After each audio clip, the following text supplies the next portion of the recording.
My name is Eddie Tofpik. I'm Head of Technical Analysis and Senior Markets Analyst at ADM Investor Sales International Limited. And here is your weekly technical analysis of Kansas City and Minneapolis wheat markets. I'll start with Kansas City wheat.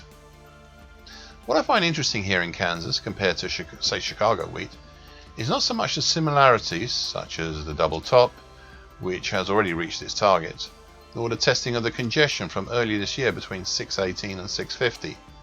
But the differences, specifically how the bullish Andrews pitchfork for the December 2020 late March 2021 action here is still valid. The market is currently in between the middle time overhead, currently 672, and the lower time below, currently 604. Additionally, the opportunity to have a bearish bump and run reversal top here does not exist.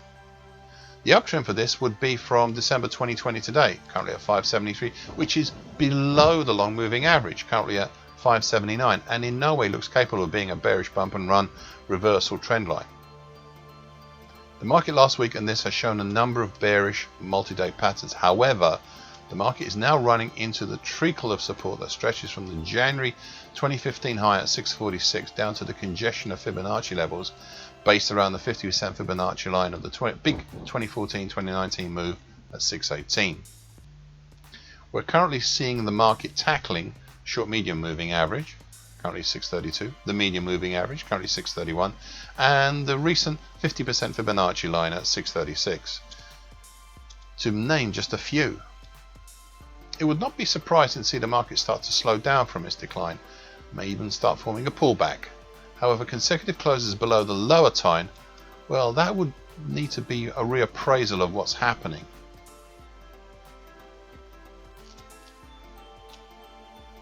Minneapolis wheat. I have repeated this now for quite some weeks here. There are, once again, a number of differences here in this contract compared to the Chicago and the Kansas City contracts. For starters, the August and December 2020 bullish Andrews pitchfork, which has run this market higher so successfully, is still valid.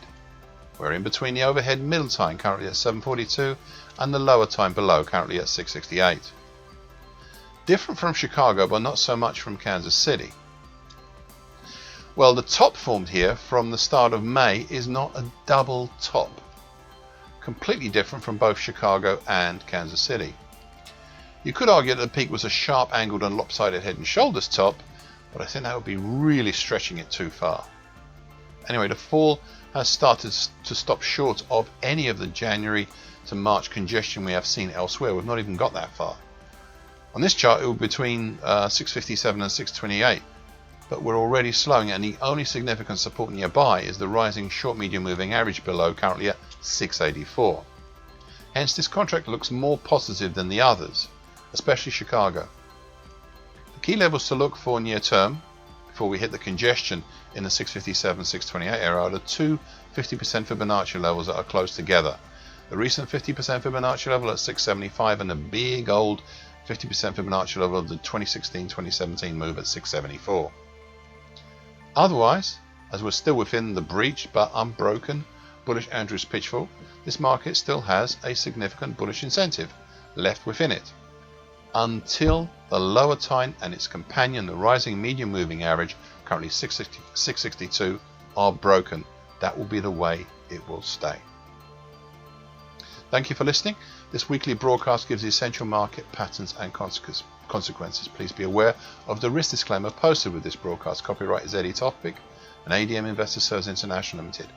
And here comes the final bit.